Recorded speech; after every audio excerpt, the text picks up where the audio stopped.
యేసు ప్రభువారు ఈ భూమి మీదకి ఎందుకు వచ్చారో, ఆయన వచ్చిన కారణాలలో ఒక కారణాన్ని నేను మీకు చూపించడానికి ఆశపడుతూ ఉన్నాను. యోహాను సువార్త 3వ అధ్యాయము 16వ వచనం ఈ రీతిగా తెలియచేస్తూ ఉంది. దేవుడు లోకమును ఎంతో ప్రేమించెను, కాగా ఆయన తన అద్వితీయ కుమారునిగా పుట్టినవాని యందు విశ్వాసముంచు ప్రతివాడును నశింపక నిత్య జీవం పొందునట్లు ఆయనను అనుగ్రహించాడు. దేవుడు ఈ లోకమును ఎంతో ప్రేమించాడు కనుకనే ఆయన అద్వితీయ కుమారునిగా పుట్టిన యేసు క్రీస్తునందు విశ్వాసముంచే ప్రతి వారు నశించిపోకుండా నిత్య జీవం పొందేటట్టుగా యేసు ప్రభువును మన కొరకు అనుగ్రహించారు. దేవుని ప్రేమను మనము కొలవలేము అని చెప్పటానికి, మాటలలో వివరించి చెప్పలేము అని చెప్పటానికి ఒక భక్తుడు ఇలా చెప్పారు: సముద్రములో ఉన్న నీరంతా ఇంకుగా మారి, ఈ భూమి మీద ఉన్న చెట్లన్నీ వృక్షములన్నీ కలముగా పెన్నుగా మార్చి దేవుని ప్రేమను గురించి వ్రాయటం మొదలుపెట్టిన ఆ ప్రేమ యొక్క గొప్పతనాన్ని, ఆ ప్రేమను వివరించటానికి అది చాలదు అని చెప్పారు. అది ఎవరు కూడా కొలవలేనిది, మాటలలో వివరించి చెప్పలేనిది. అంతగా దేవుడి లోకాన్ని ప్రేమించి మనలను ప్రేమించి యేసుక్రీస్తు ప్రభువును అద్వితీయ కుమారునిగా ఈ లోకానికి పంపించారు. యేసుక్రీస్తు ప్రభువునందు ఈ దినాన ఎవరైతే విశ్వాసం ఉంచుతున్నారో వారు నశించిపోకుండా నిత్య జీవం పొందేటట్టుగా యేసు ప్రభువారు మన కొరకు అనుగ్రహించబడ్డారు. యేసు ప్రభువునందు విశ్వాసం ఉంచే ప్రతి వారిని నశించిపోకుండా నిత్య జీవం పొందేటట్టుగా యేసు ప్రభు కోరుకుంటున్నారు. ఈ క్రిస్మస్ యొక్క అర్థము, క్రిస్మస్ యొక్క ఉద్దేశం, ఇలాగున ఈ వీధిలో ఈ మాటలు ప్రకటించడం యొక్క ఆంతర్యం ఏంటనంటే, ఆయన యందు విశ్వాసం ఉంచే వారందరూ నిత్య జీవం పొందాలని మా ప్రార్థన, మా కోరిక. అందుకే ఈ ప్రయాస, అందుకే ఈ ఆశ.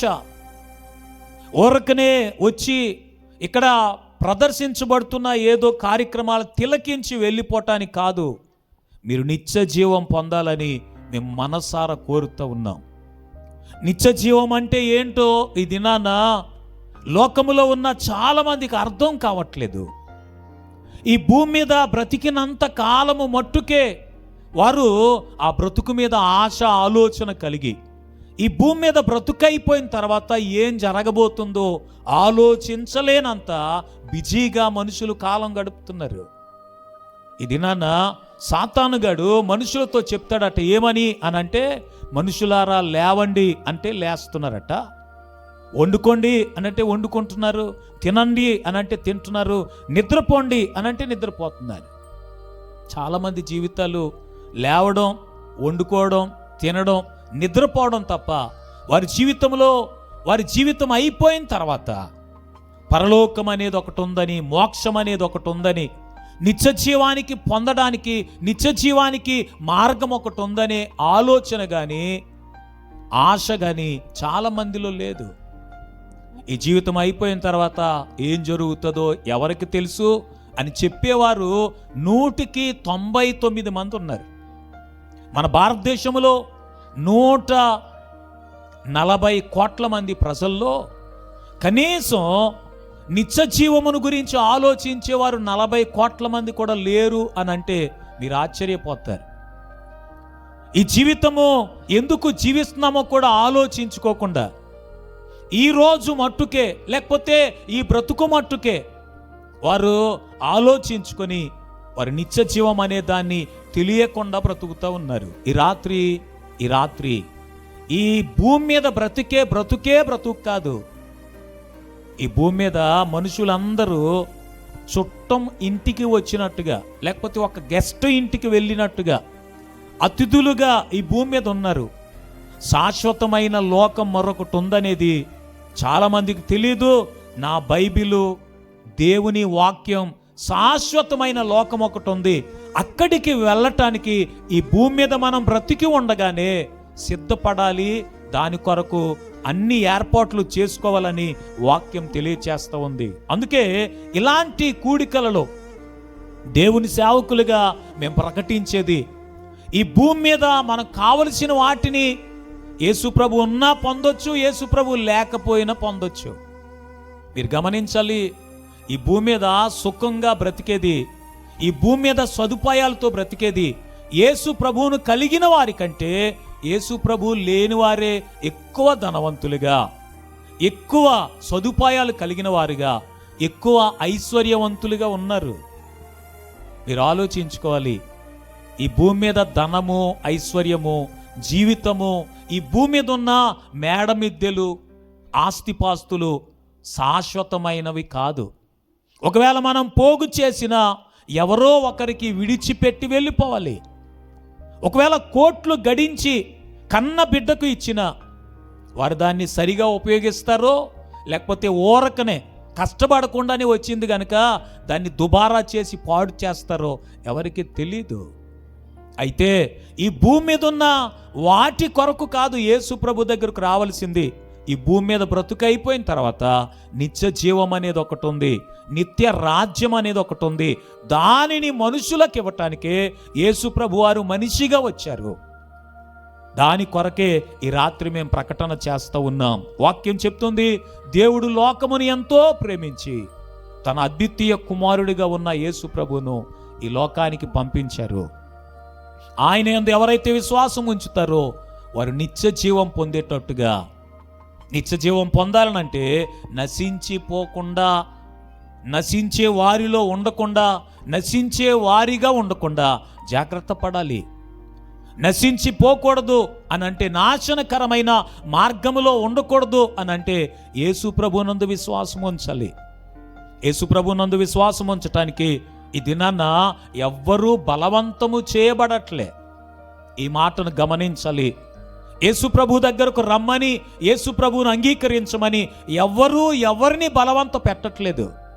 బలవంతంగా ఎవరిని కూడా మనం ఎవరిని మార్చలేం.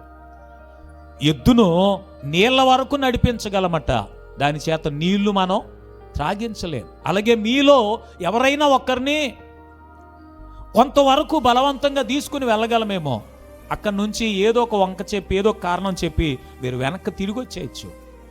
అందుకే ఈ రాత్రి ఇవి బలవంతముగా ఒకరిని యేసు ప్రభువు నందు నమ్మకం ఉంచేటట్టు, విశ్వాసం ఉంచేటట్టు ఒప్పించే మాటలు కాదు సుమా. దేవుని వాక్యం ఏమని బోధిస్తుందో, నిత్య జీవానికి వెళ్ళే మార్గం ఏదో మేము ప్రకటిస్తాం. దాన్ని అంగీకరించటం, అంగీకరించకపోవటం, దాన్ని ఒప్పుకోవటం, లేకపోతే దాని నుండి తప్పించుకొని వెళ్ళిపోవటం అనేది మీ చేతుల్లోనే ఉంది. అయితే ఈ రాత్రి యేసుక్రీస్తు ప్రభునందు విశ్వాసం ఉంచిన వారికి దొరికే భాగ్యాన్ని, నిత్య జీవాన్ని నేను మీకు తెలియచేయగోరుతూ ఉన్నాను. 40వ కీర్తన 2వ వచనం అంటుంది, ఆ కీర్తనకారుడు అంటాడు, ప్రభువు నాశనకరమైన గుంటలో నుండి, జిగటగల దొంగ ఊబిలో నుండి నన్ను లేవనెత్తి నన్ను బండ మీద నా అడుగులు స్థిరపరిచాడని చెప్తున్నారు.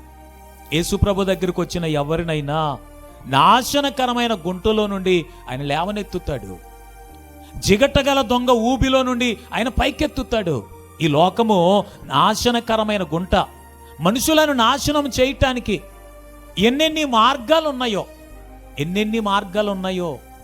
ఈ దినాన మనిషి ఏ టెక్నాలజీని డెవలప్మెంట్ అనుకొని మేము అభివృద్ధి చెందుతున్నాం, సాంకేతికంగా అభివృద్ధి చెందుతున్నాం అని ఏ టెక్నాలజీ గురించి చెప్తున్నారో ఆ టెక్నాలజీయే మనిషిని నాశనం చేస్తూ ఉంది. మీకు ఒక మాట చెప్పమంటారా? ఆటం బాంబు కనుగొన్నప్పుడు ఆ శాస్త్రజ్ఞుణ్ణి చాలా గొప్పగా పొగుడుతాం కదా. మా దేశంలో ఆటం బాంబులు ఉన్నాయని గొప్పగా చెప్పుకునే దేశాలు ఉన్నాయి. కానీ ఆటం బాంబును కనుగొన్న శాస్త్రజ్ఞుని పొగుడుతాం. ఆ టెక్నాలజీ గొప్పదే, కానీ ఆటం బాంబే మనిషిని, కొన్ని ప్రాంతాలను, దేశాలను కూడా నాశనం చేసేస్తుంది. 2వ ప్రపంచ యుద్ధంలో హిరోషిమా, నాగసాకి మీద వేయబడిన ఆటం బాంబు యొక్క ప్రభావం నేటికి కూడా అక్కడ ఉంది. అక్కడ ఏది కూడా మొక్క మొలవని అంతగా ఆ ప్రాంతం అంతా కాల్చివేయబడి నాశనం అయిపోయింది. గమనించండి, మనుషులు ఈ లోకములో గొప్పగా చెప్పుకునే చాలా విషయాలు మనిషిని నాశనం చేస్తున్నాయి, నష్టానికి కష్టానికి నడిపిస్తున్నాయి. మీరు గమనించి చూస్తే ఈ లోకములో చాలా విషయాలు మనిషిని నాశనము చేసేసివిగా ఉన్నాయి. అందుకనే నాశనకరమైన గుంటలో నుండి, జిగటగల దొంగ ఊబిలో నుండి నేను లేవనెత్తే వారు ఎవరైనా ఉన్నారా అని అంటే యేసు ప్రభు వారు ఒక్కరే మీకు కనిపిస్తారు. ఒకసారి పరిచయం ఉన్నవారు చేతులెత్తి దేవునికి ఒకసారి స్తోత్రం చెప్తారా? హల్లెలూయా. నేను 2 విషయాలు లేకపోతే 2 సందర్భాలు మీకు జ్ఞాపకం చేసి నేను త్వరగా నా మాటలు ముగిస్తాను. బైబిల్ పరిచయం ఉంటే గనుక యెహెజ్కేలు గ్రంథం 37వ అధ్యాయంలో దేవుడు యెహెజ్కేలు అనే దైవ సేవకునితో మాట్లాడుతూ ఒక ఎండిపోయిన ఎముకలున్న లోయ దగ్గర తీసుకుని వెళ్ళి అడుగుతున్నాడు, నరపుత్రుడా నీకేం కనబడుతుందని. యెహెజ్కేలు అంటున్నాడు, ఎండిపోయిన ఎముకలు, చచ్చిన వారి ఎముకలతో నిండిపోయిన ఆ లోయ నాకు కనబడుతుంది, ఎండిపోయిన ఎముకలు కనబడుతున్నాయి, అవి బ్రతుకుతాయా అని అడుగుతుంటే దైవ సేవకుడు అంటున్నాడు, ఏమో ప్రభువా నాకు తెలియదు, అది నీకే తెలియాలి అని చెప్తున్నాడు.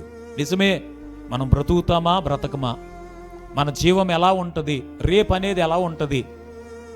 చాలాసార్లు జ్యోతిష్యులు కొన్ని జ్యోతిష్యాలు చెప్తారు, కానీ అవి జరుగుతాయో జరగవో చెప్పిన వారికి కూడా తెలియదు.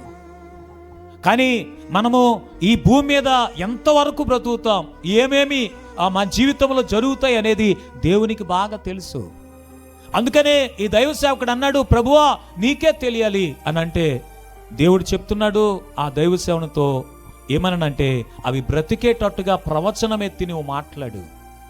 దేవుడు చెప్పినట్టుగానే యెహెజ్కేలు అనే దైవజనుడు ఎండిపోయిన ఎముకల్లారా మీరు బ్రతకండి అని అంటే ఆ ఎండిపోయిన ఎముకలున్న లోయలో ఆ ఎముకలన్నీ గడగడమనే శబ్దం చేసుకొని లేచి నిలవబడ్డాయంట. హల్లెలూయా. అలా నిలబడిన తర్వాత వాటి మీద చర్మం లేదు, నరములు లేవు, మాంసం లేదు.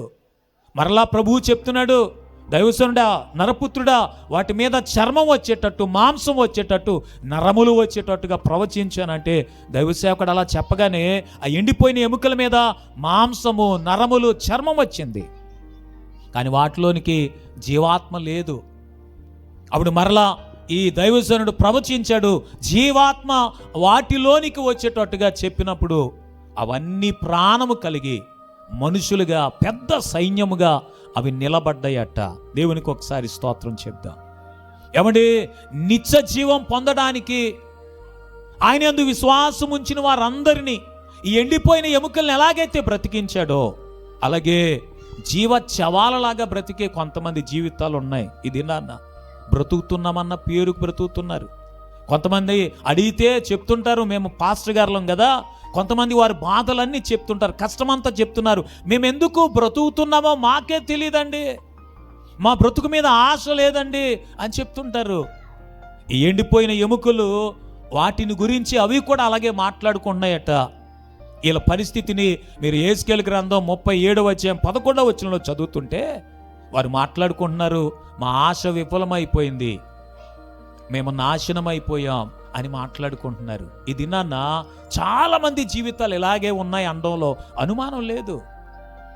పైకి చూడడానికి నవ్వుతూ సంతోషంగా, ఇంకా చెప్పాలంటే చాలా గంభీరంగా కనిపించవచ్చు, కానీ లోపల వారికి ఎంతో దుఃఖం ఉంది, ఎంతో కష్టం ఉంది, ఎన్నో బాధలు ఉన్నాయి. కొంతమందిని కదిపితే కన్నీరు తప్ప వారి జీవితంలో ఏం కనిపించదు. వారు అనుకుంటూ ఉంటారు, వారి పరిస్థితులు ఎలాగున్నాయనంటే మా ఆశ విఫలం అయిపోయింది, రేపు అనేది మాకిక ఏం జరుగుతుందో మాకు తెలియదు, మా భవిష్యత్ అంతా అయోమయం అనుకునేటట్టుగా చాలామంది జీవితాలు. వీరి పరిస్థితి అలాగే ఉంది, మేము నాశనం అయిపోయాం అని అనుకుంటున్న వారిని నా ప్రభువు వారిని మరలా బ్రతికించాడు.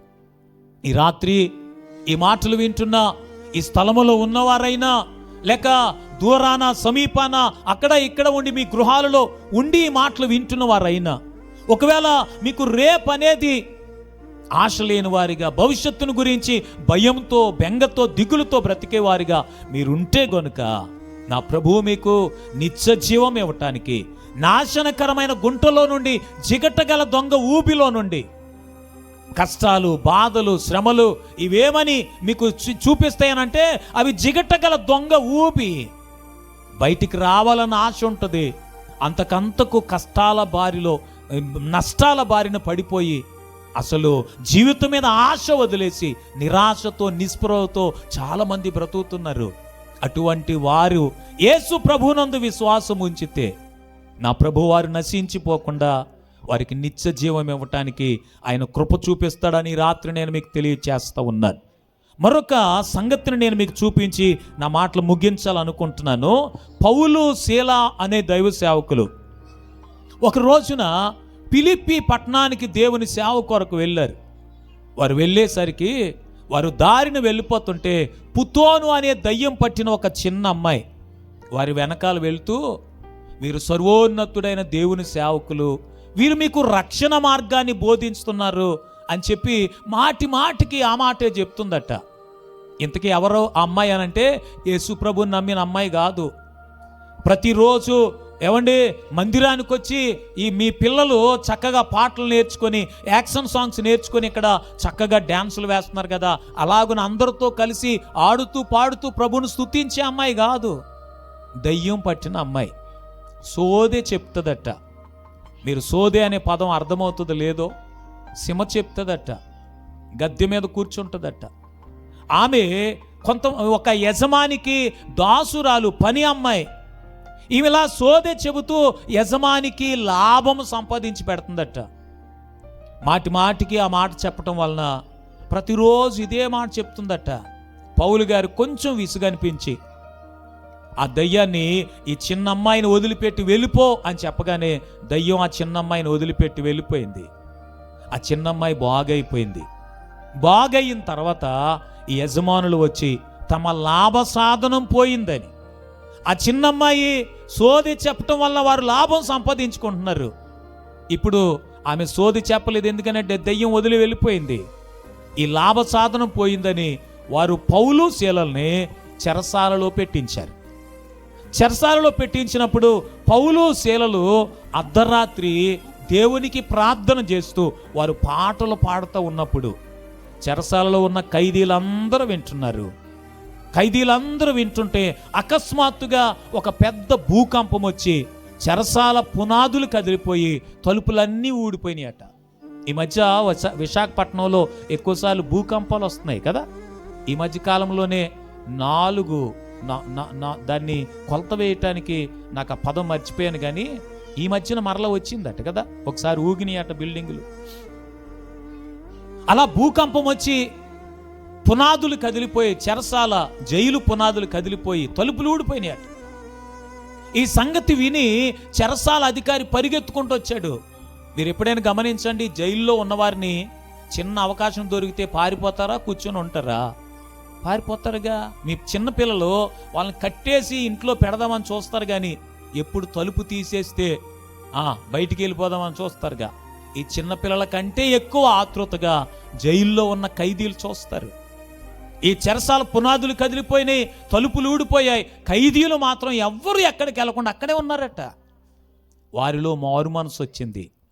ఎందుకు అనంటే అంతవరకు వారు దేవుని పాటలు విన్నారు, దేవుని సేవకుల యొక్క ప్రార్థనలు విన్నారు. వారిలో ఏ మార్పు కలిగిందో మనకు తెలియదు. ఎవ్వరు ఎక్కడికి వెళ్లకుండా అక్కడే ఉన్నారట.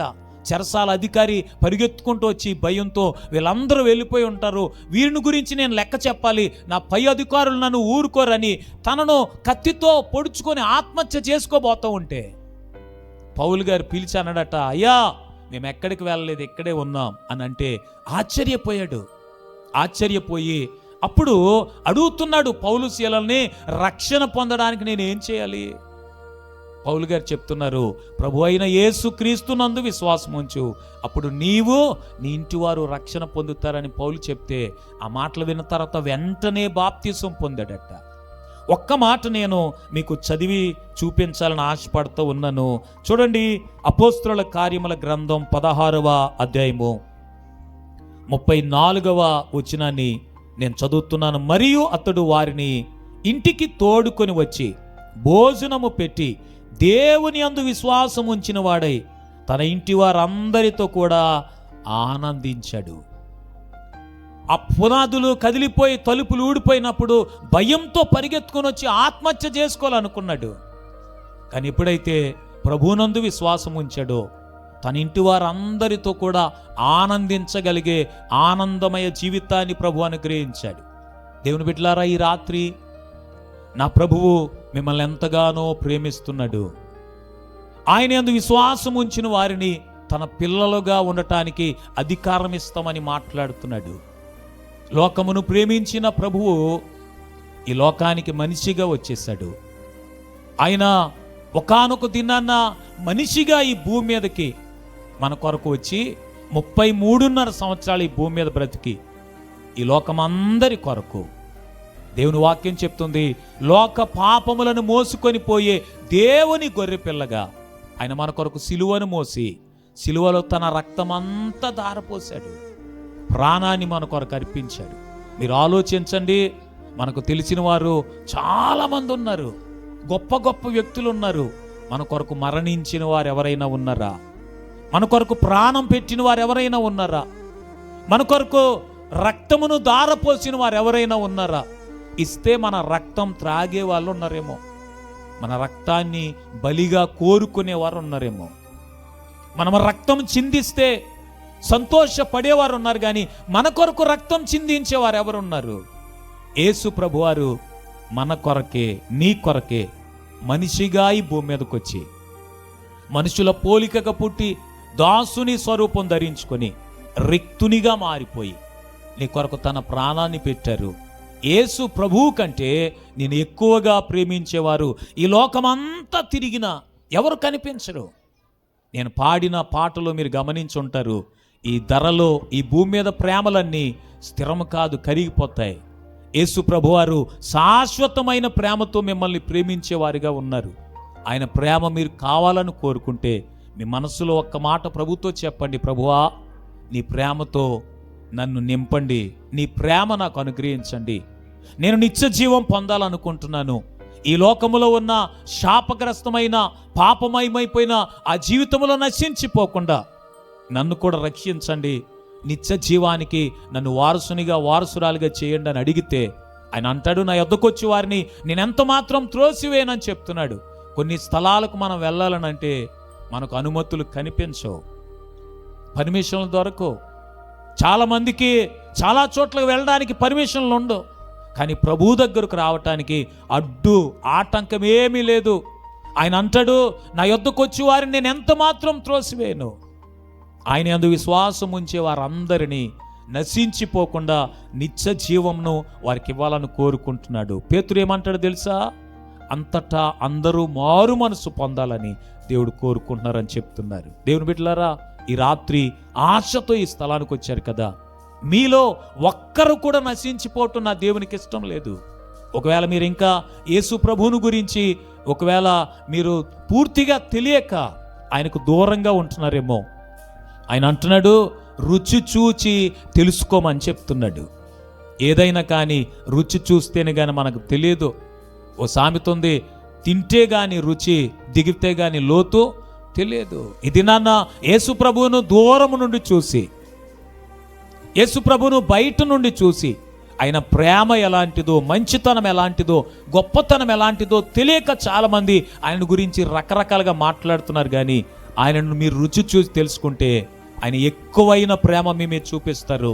మీరు నశించిపోకుండా మీకు నిత్య జీవాన్ని నా ప్రభు అనుగ్రహిస్తారు.